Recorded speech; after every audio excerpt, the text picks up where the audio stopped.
Yo, what's goody? It's Bear in the building. Thanks for tuning in to another episode of Kueen Talk. Today's special guest is Simona Sanko. Hey everybody, I am Simona Sanko and I am 42 years old. I'm from Ohio, Columbus, Ohio, Okay. and I am black and African. So some people think I might be mixed with something else, but and I identify as she, her, you know, me. Just Yeah. and in the community, I am a lesbian. Awesome. Thank you for joining me here today. I know this is out of your comfort zone a little bit. Totally, you got me in here looking crazy, man. But it's all good. No. Anything no. for the community to help anybody out. Yeah, I appreciate that. I didn't know you were from Ohio though. Like, what brought you to Wichita, or when did you come to Wichita too? I was 7 actually. So Okay. my dad used to work for the aircraft company there, Okay. and that closed down, and he got to pick Wichita, Kansas. Okay. He got to pick, and he picked Wichita. Yeah, it was between here and Colorado. Okay. Nice.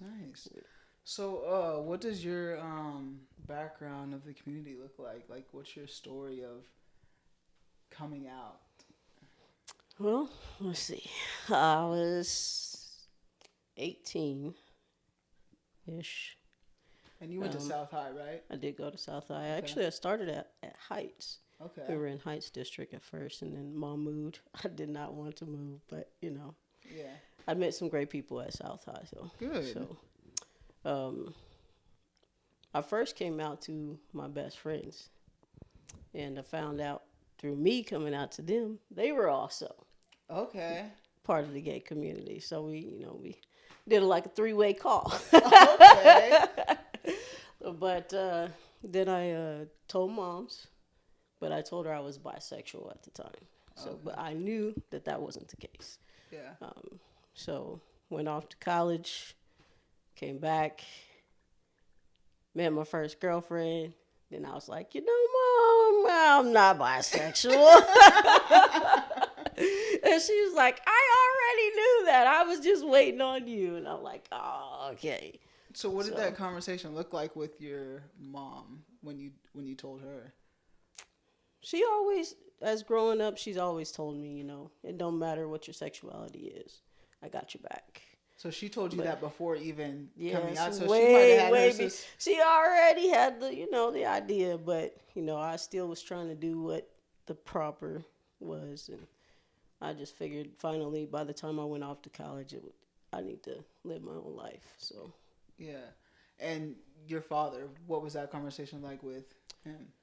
So at the time, she was married to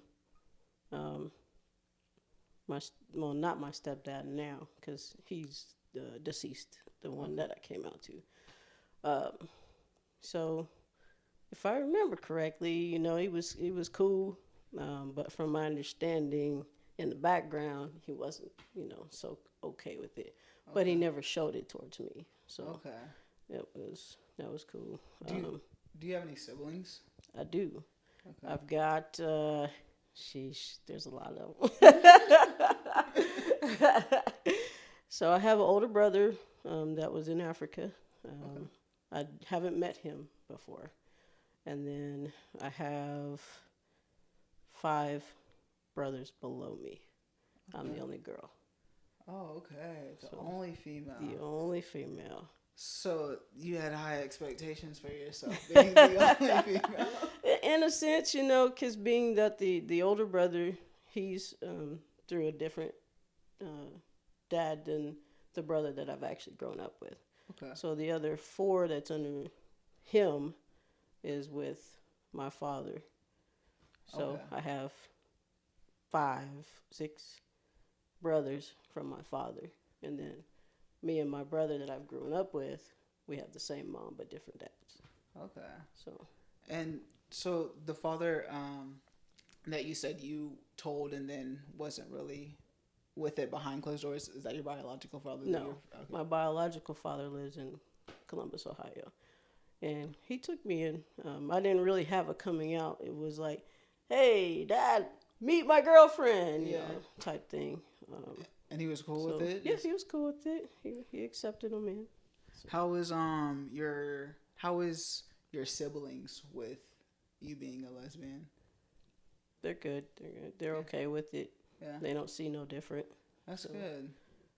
we have an okay relationship. Being that we're so far away, the ones that are in Ohio, the one that is here that I grew up with, he is actually mentally disabled. Okay. So he is a little flirtatious guy. So the ones that he have met, he has been flirtatious with.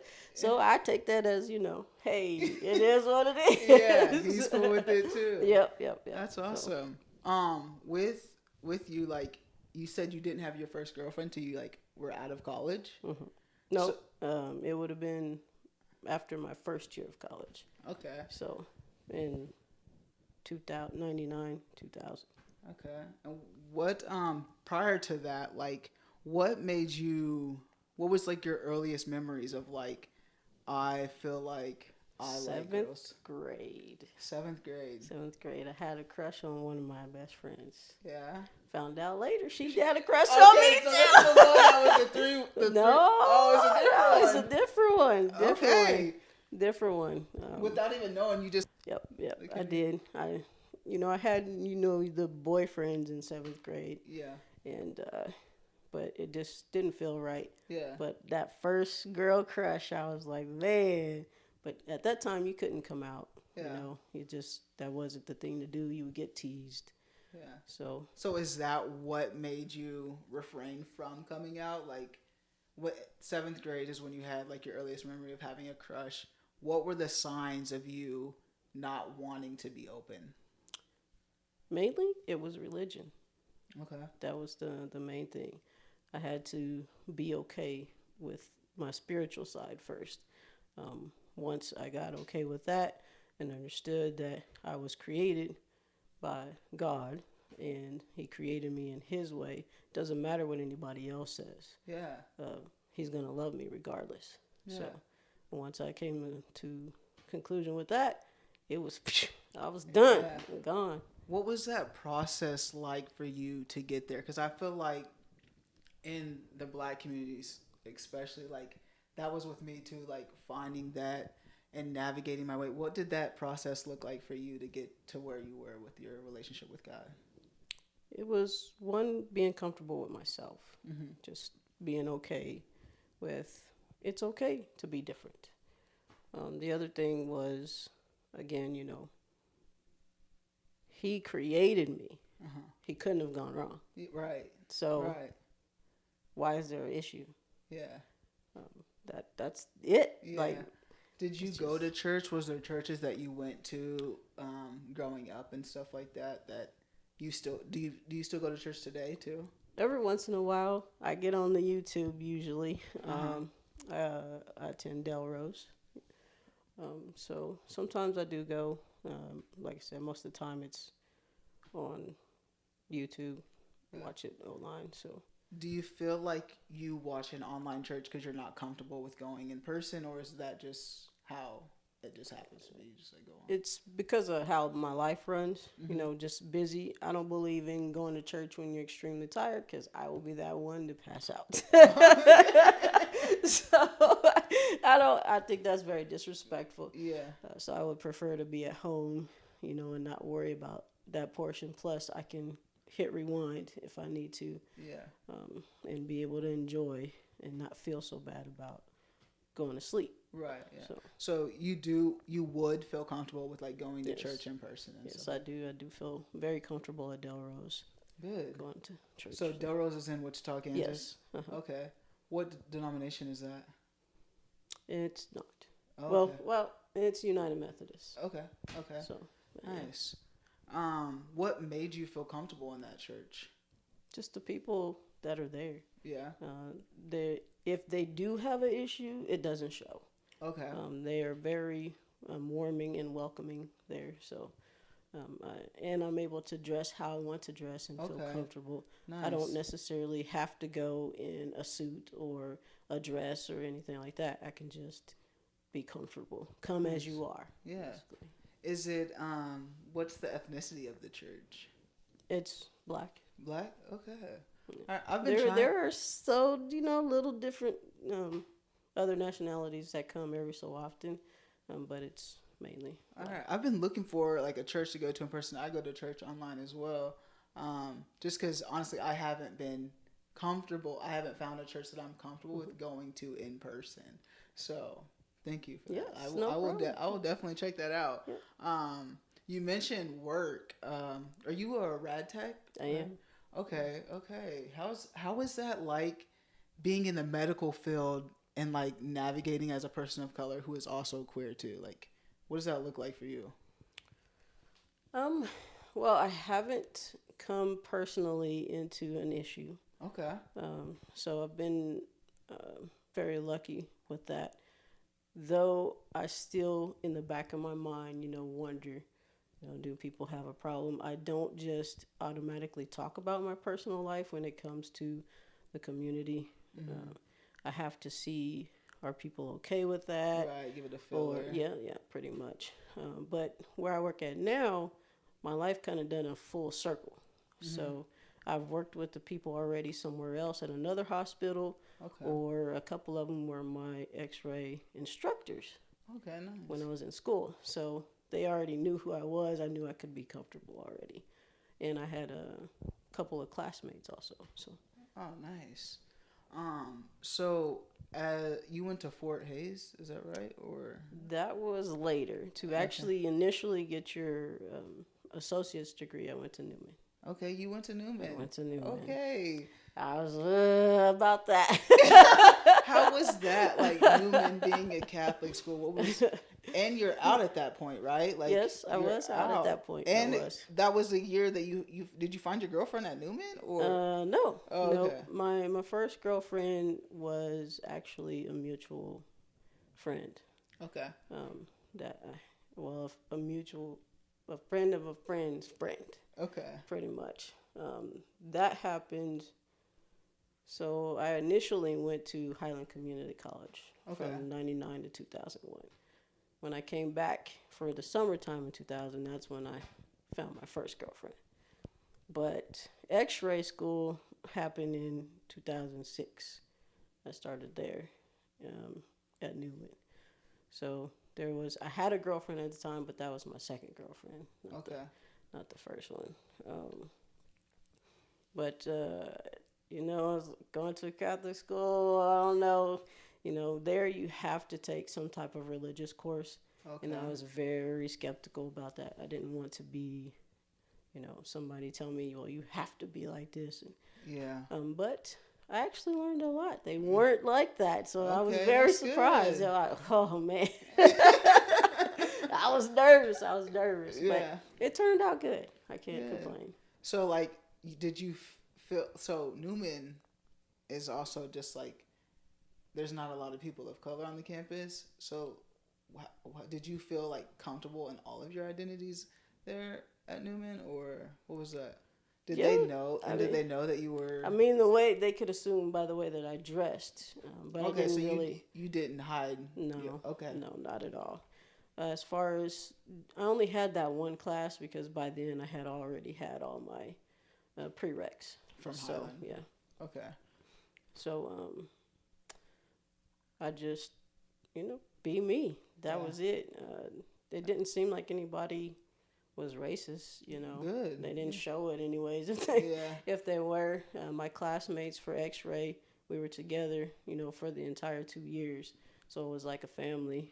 In that class, I believe there was like 3 or 4 of us out of 25, 30. So nice.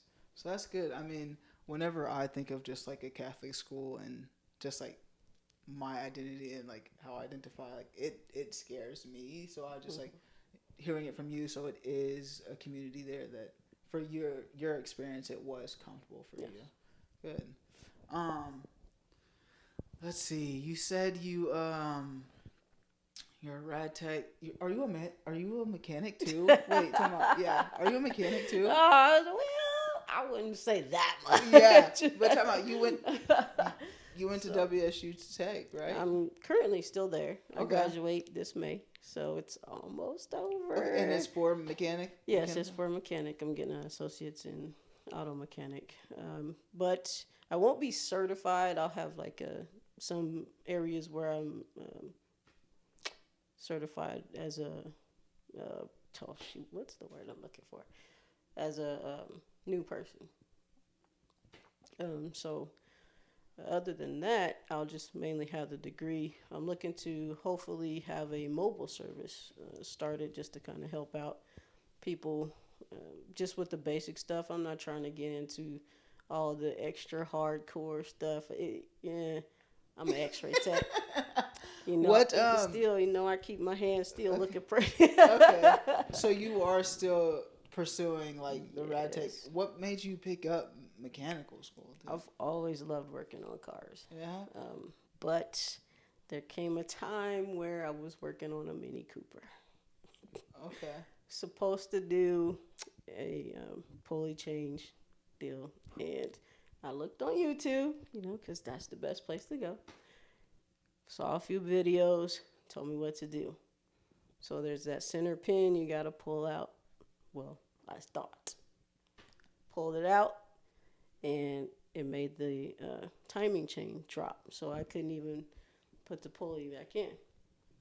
So at that point, I have created a whole nother situation. Okay. Dang.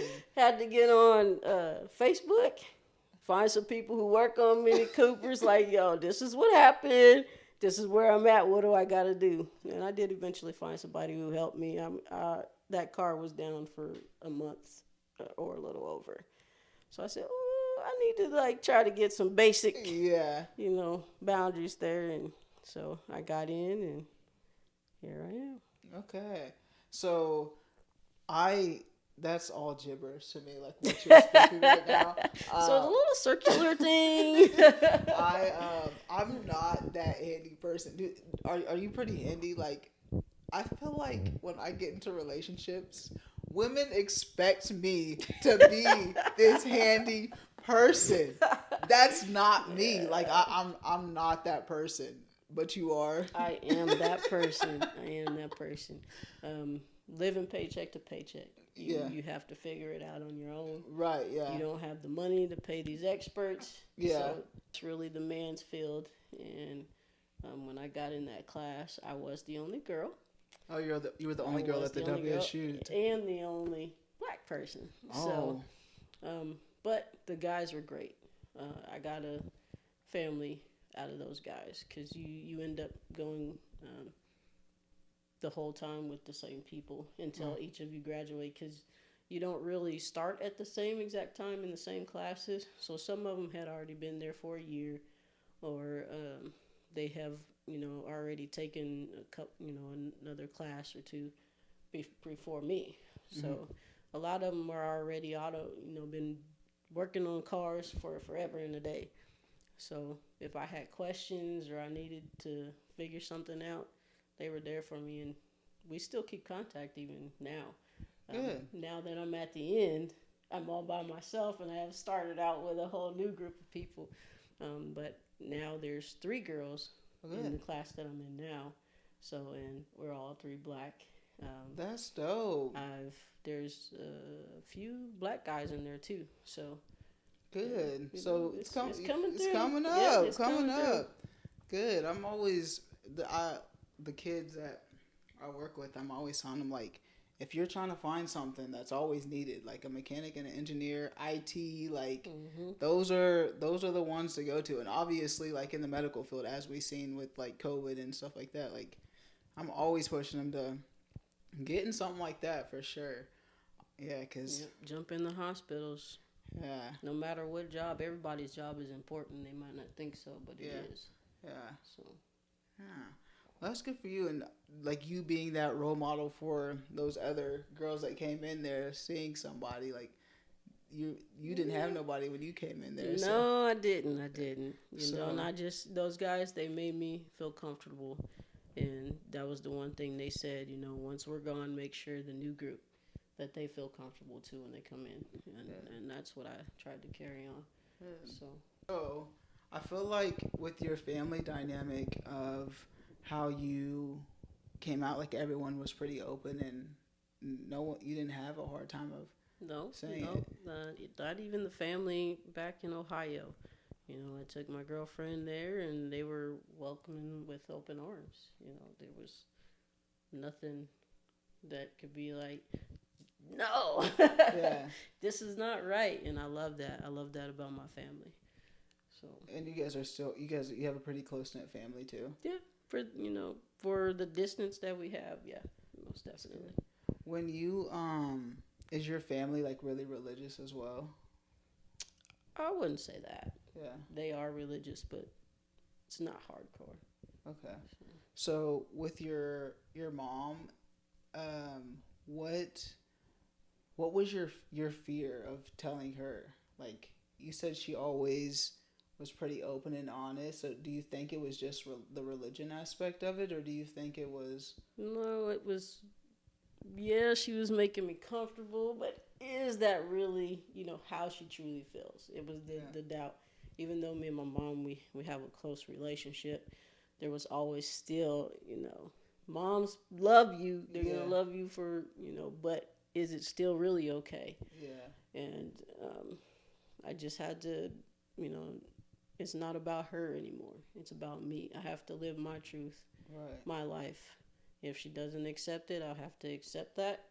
Maybe we can figure something out, as maybe I just won't bring that person around, but we can still have a relationship type thing.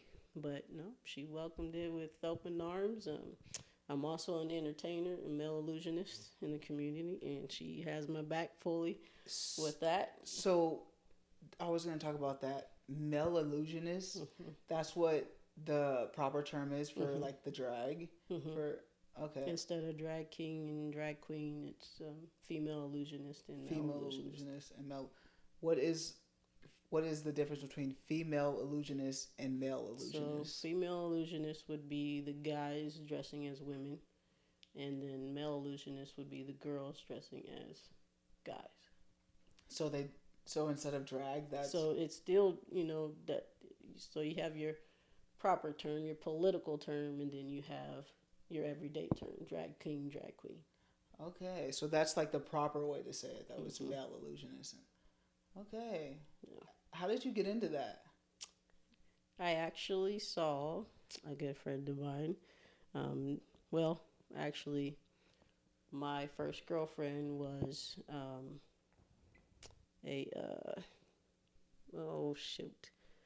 one of those people who watched over the kids in the dorm rooms. I can't think of the proper term. Oh, I know. At WSU. So okay. I've been to several different schools, over my time. So after Highland Community College, I ended up going to WSU. RA, that's what a resident assistant, that's what it was. And she wanted to create a drag show. So we had been going to them already at Fantasy. Okay. So she wanted to kind of bring that type of community, help the community that on campus have somewhere to feel comfortable. So she got some of the people at the time to do the drag show. And for the first time, I had saw a drag king. Okay. And I was like, what? They have those? And the songs that, he picked, I was like, man, I love those. They were old school songs, and, and I ended up talking to him. I'm like, well, I would like to try. One of the reasons is because I was scared to stand up in front of people and talk, get nervous, jittery and stuff. And I figured that would be one way that would help me kind of get over that. Yeah. But I talked to him. He said, yeah, I got your back. Just let me know. And which was J Love. Okay. So he helped me out with putting the hair on the face and stuff. And, I ended up having to do it by myself one time. And I'm like, there's all this white stuff. The hair won't be, it's not covering it. He was like, don't worry, it'll dry and it won't show. I was like, oh, okay. But ever since then. Do you remember what you first performed and where it was at? It was at Fantasy, and me and J Love, we did New Kids on the Block and Nelly. Girlfriend, I think that's what it's called. Okay. So that was the first song.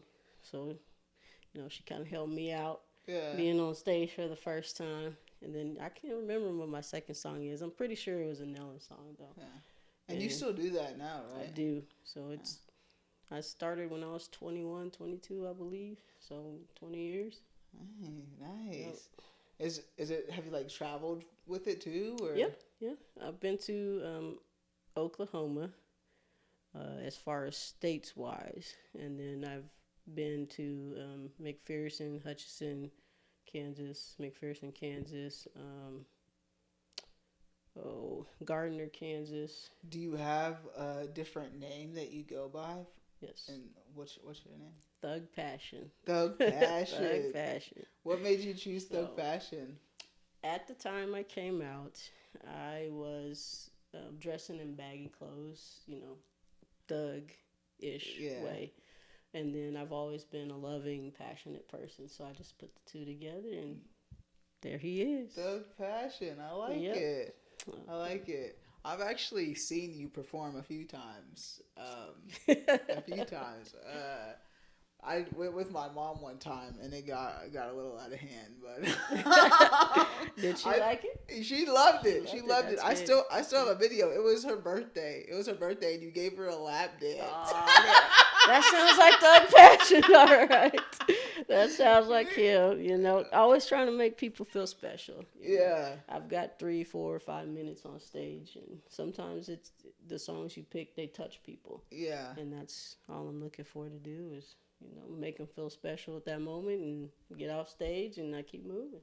If another female was trying to be a male illusionist, what's the process look like for them? Like today? Figure out who you are. That's the main thing. Is when you go on stage, you gotta know who you are. If you don't, it'll show. Mm-hmm. And then people will be like, what's going on? Especially people who've been around the business, the craft for so long. So once you know who you are, then everything else just falls into place. Yeah, that's good. That's never been a thought of mine. You don't want to do it? I would do it just for like one time, but that's not something. You should do it. They have amateur night. They got amateur night? Yes. Okay, I might come on an amateur night. Because, I like to do, karaoke a little bit, but it's not singing out loud. It's just, lip singing. So they don't got to, There are some entertainers who do get out there and actually use their vocals. Yeah, I have heard that. But that wouldn't be me because I wouldn't get the dollars if I did that. But, I might just, do it one time for the one time just to get out there and do it. You should. Just to say I did it. It might change your mind. Nah, I don't think so. That's not. Nah. Do you love to dance? Nah, I don't. And that's the thing. I wouldn't even I got the little. I'm the side person on the side that does the same moves, but I don't be out there these ain't got it for the dance moves like that for sure. That ain't me. But yeah, that's why I've never really thought about it because I don't dance. But I see people out there like Sierra dancing like damn Chris Brown and shit. Nah. Yeah, as long as you don't just stand there. You could go and woo the crowd. Yeah. You can still make your dollars. Yeah. Nah. I don't know. But the best part of it is just seeing, people smile and having a good time. So. Yeah. What does that community look like? Backstage and just being in that world? Everybody has their ups and downs. But for the most part, it's a family. It really is. We have those who don't get along and those who get along. Yeah. But what matters is we come together. We create a wonderful show for the people out there, and we keep moving. People try to give advice. If you're willing to accept it in, you accept it in. If you don't, you don't. Yeah. Is there a lot of black male illusionists or? Here in Wichita, yeah, there is a few of us. Okay. But you'll see more in the bigger cities. Mm-hmm.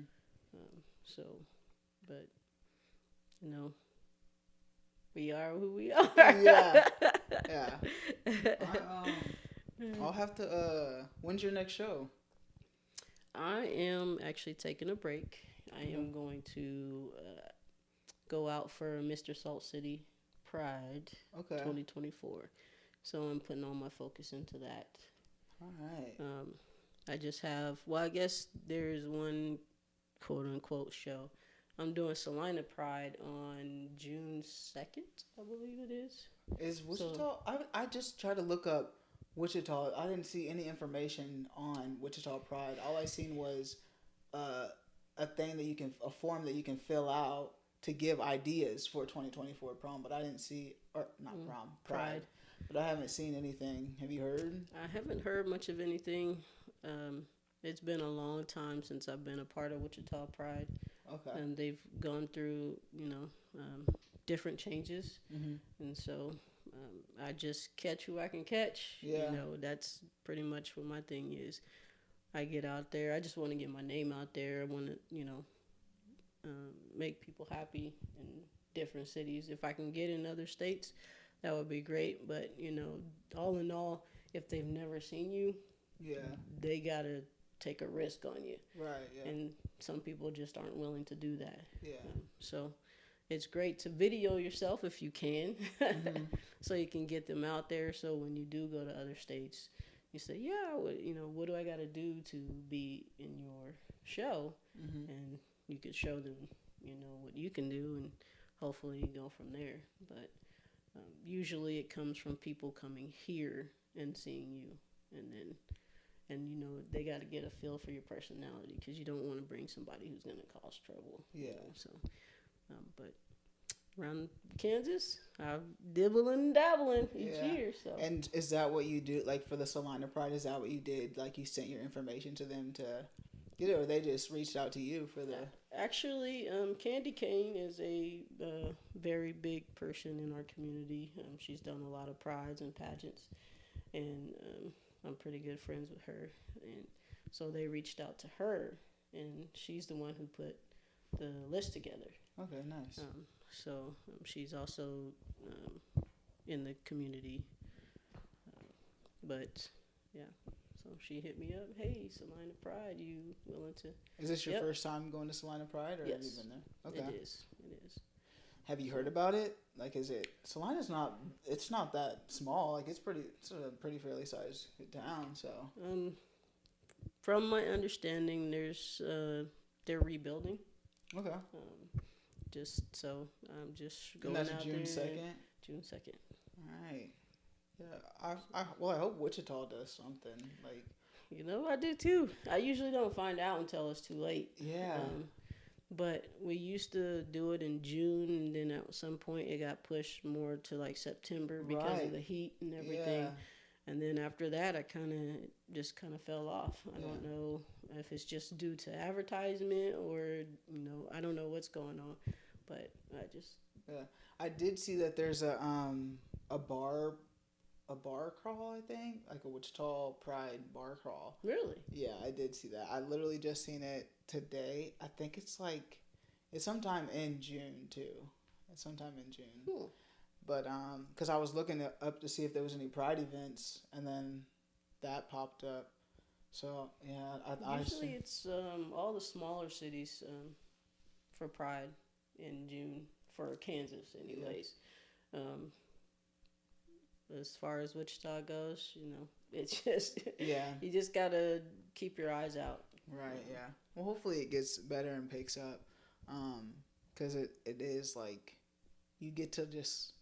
It's a place, a community. Like, I've been to other prides and just like that environment, and it's just a good feeling to be in a space where everyone here is just like accepting and welcoming. So hopefully they do get it together. Yep.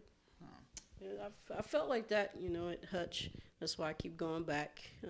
The community there is great. Okay.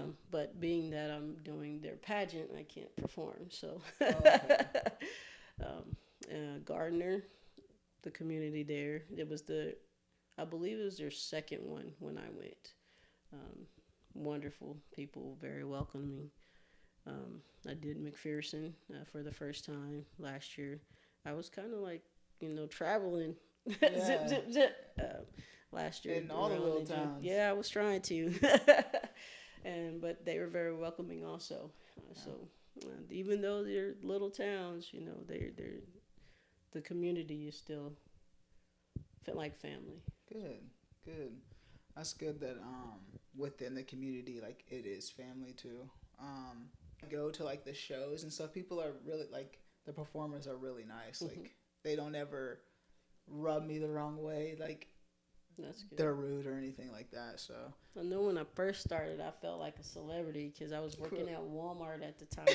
And people would come through, oh my gosh, that's Thug Fashion. And I'm like, hey, how you doing? Yep, that's me. So, but, out here making more dollars. That's it. That's it. I'm still a regular person. I always try to stay humble. Yeah. That's what it is about, being humble. Yeah. I feel like, so when I first met you was when we played football in the Cougars. Mm-hmm. And actually, you hit me up in the club like, hey, you want to play football?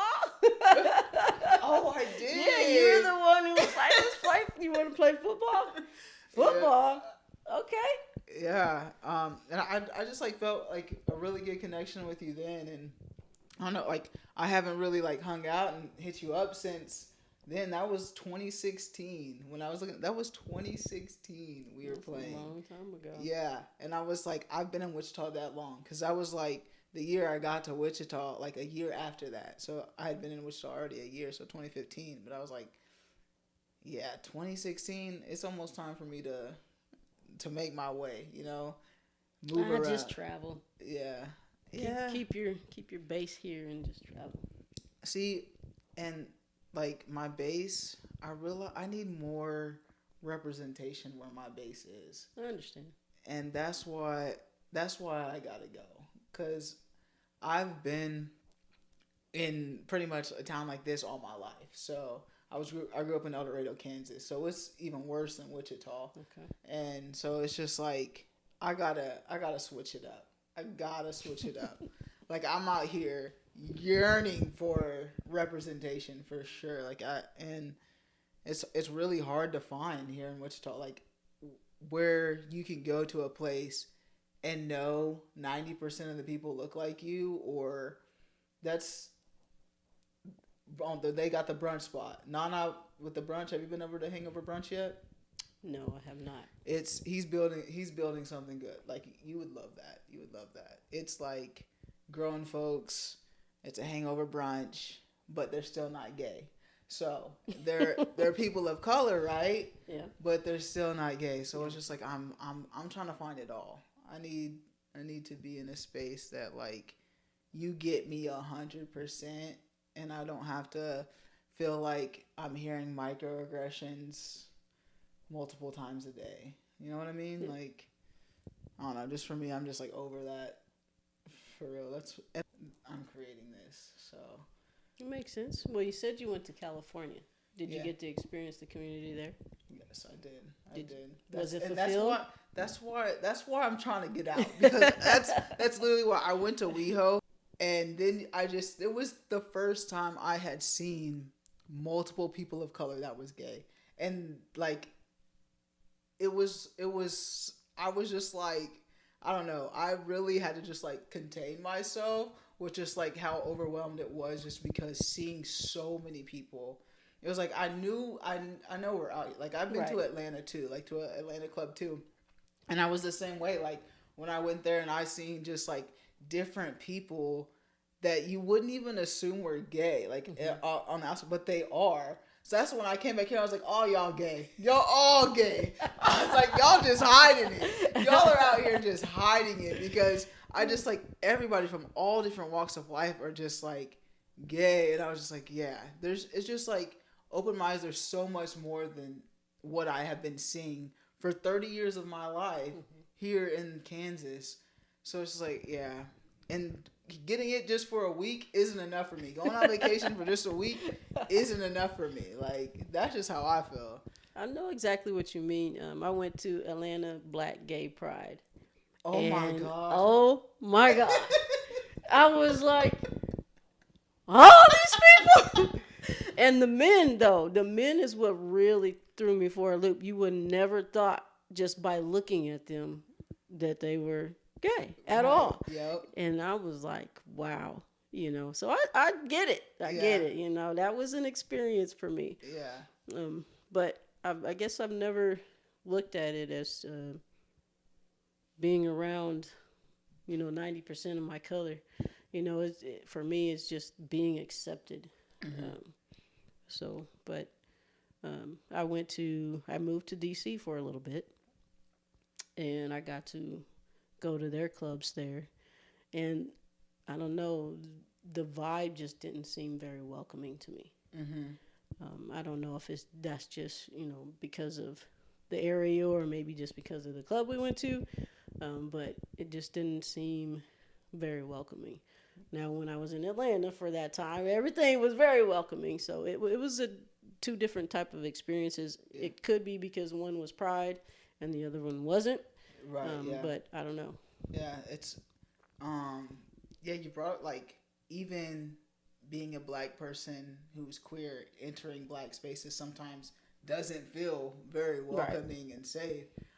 And that's what I mean. Like, but when you have people of color who are also queer, like they get it, and that's where I feel safest is when I'm around people that I can see a reflection of myself in some way. Just wasn't it. I had to move back here from there because that lifestyle wasn't for me. I like to be able to travel 15 minutes anywhere I needed to go. But doing public transportation, when I have a car, that didn't make sense for me. Yeah. But I kind of felt like if you just weren't in the know there about what was going on, you would just be sitting at home constantly, and I didn't want to be that person. Yeah. So what took you to DC? Well, I ended up not working as an X-ray tech for a little bit, and I said, hey, I don't have no kids, I'm not with anybody, so let's give it a try. Yeah. I had a friend that was already there. He'd been living there for a while, so it was easy for me to just pick up and go. He made it very easy for me. So, but when I got there, I only spent a few months there. And hey, only a few months? Yeah, because you were just a number there, Okay. Just trying to find an X-ray. I figured finding an X-ray job would be easy. No, it's not at all. I would say it's easier here, and our jobs aren't very open here. They're not available really that much here. So, but I applied for a license for X-ray in Maryland. I didn't get the okay until I was already back here, and it was like 5 months later. So, what is that going to do for me? Right, yeah. They don't move. Yeah. And I'm like, I didn't feel like I was there for 4th of July, and we weren't barbecuing like everybody else was doing back here. Yeah. And, I'm just like, where do I go for the fireworks? Yeah.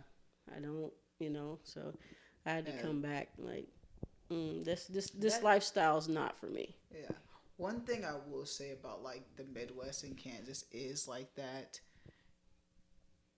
friendly-ish vibe, right? Like, so when I went to LA, people, when you're driving in the cars, you give the wave, and that's not a thing like in LA. Like, they're not friendly or just welcoming of like, I feel like that Midwest is just neighbor, you're my neighbor, and like if you need something, if you on the side of the road, like I might stop for you. But in bigger cities like that, it's just like people are just like numbers. It's like, I don't know you, I'm not stopping for you. Yep. So that's how I feel too. But I've also heard a lot of people who are from those bigger cities say that we are not very welcoming here in the Midwest. So it's weird to hear that. Like, what? Yeah. You're telling me you said hi to somebody and they didn't say hi back? Right. Yeah. do you foresee yourself being in Kansas for like this is where you're at for good? Yeah, I Yeah. do. I have moved up quite well in my job. The people I work with are great. We're like a family. If I need to take care of something, my bosses understand. There are quite a bit of things, going on around Wichita. They're not very good at advertising it, Mm-hmm. but it depends on what you're looking for. You Yeah. know, I love being able to go 15 minutes, whatever direction, no Yeah. traffic. Yeah. So those things is what's important to me. If I leave here, I'd have to transfer to another place, Mm-hmm. and then it's like, am I gonna get that same? You know, is my pay gonna be the same, or is it gonna be more? Well, how much will I have to drop? Are the people that I'm working with, are they gonna be family oriented, or am I just gonna be stuck? Am I gonna be miserable? Yeah. That's my whole thing. When I think about if I move somewhere warm, then where am I gonna travel to? Yeah. There's no point in leaving because I'm already by an ocean. I'm already somewhere where it's warm. That's So when now you- where I go. Yeah. Just travel when it's if you want to get cold. That's it. Who wants to do that? So let's live in the cold and travel and experience the world. Yeah. From there, I'll be, as far as money wise, it's good. Mm-hmm. So I don't. Those things are the things that are important to me. Plus, my mom is here. My brother is here. I'm another guardian over him. So if anything was to happen with my mom, I've got to take care of my brother. Yeah. Then I got to think about those things. If I uproot him, what is the experience going to be like for him? Yeah. Or is the state going to approve, this for him? Yeah. So I've got a lot to think about. Yeah. It's not just me when I leave, or if I leave, something happens. Can I get back here to be with my family? Yeah. So. And you got a lot going on. Like, I do. You got a lot. I do.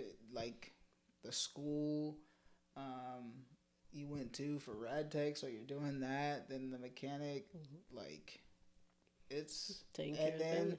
being a male illusionist, and then like it's a lot. And then I see you be skating on Fridays. Oh man! You should have went on my birthday. We went. You should have hit me up. I will. Usually you always there. I know. You're usually always there. I got life took over for a Yeah. little second. I ended up going last week. So, but yeah, I do. Is that what you like to do? Like, is my that your like goodness. outing? It is. It Yeah. is. Takes me back to when I was a kid. I feel that. You have no care in the world for those 3 hours. You know Yeah. what I mean? So just listen to the music and go around in a circle. Try not to get knocked over by somebody who's falling. Yeah. So, but I enjoyed it. There was quite a few of us that went there. It was a good turnout. It was 90s night too, so great music, good vibes, and yeah, I feel that like in Wichita, it's like there is stuff that you can do. they have a Soul Sunday too. Really? Mm-hmm. They play soul music on Sunday. It's from 7 to 9. I'll have to So check that out. I haven't made it there yet, but I plan on it. Yeah, drinking involved in skates. I didn't fall one time. Nice. I didn't fall one time. I was proud of myself that a few years before that I busted my butt like so bad, hit my head on the thing. My glasses flew off. Everything. I hopped up though like a G, like nothing happened. 'Cause you're- like when you fall, you gotta get up quick or else they're gonna run over your fingers. You gonna tumble people down. Like it's not a place for that. But yeah, that's one thing that I need to get in to do more. Is just like finding that stuff here in Wichita to do that's fun. And there was a lot of people of color there. There was a lot of you people. went on a good night. Yeah. You Oh. I guess because it was 90s night. Like, Probably. But yeah, there was. Last week it wasn't. It was packed, but it wasn't a lot of people of color. So, but there are a few of us who consistently go, every Friday. That's their thing. So. Yeah, it ain't gonna be mine every Friday, but I'm definitely gonna pop in there every now and then because that was a good time. What does a great ally look like for you though? Really, just support. I contact you and you be there. Yeah. You know, whether it's through a phone call, a text message, um, just when I need you, be there. Yeah. You know. Um, what would you say to someone who is trying to support someone in that's a part of the queer community, that an ally? That's a good one. Mainly, uh, just continue to be yourself. Figure out who you are. Um, if there's anything um, to help get information for that you need, um, or even just simply sharing my story or finding someone who's kind of similar to their story, or just even bring that person around good people, good positive vibes. Uh, would be the main way to give them that support. Good.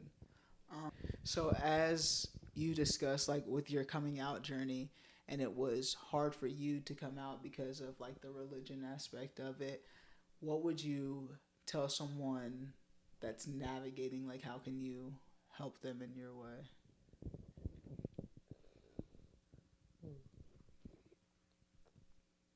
I mean, same thing. Information. Um, what is it that you're struggling with?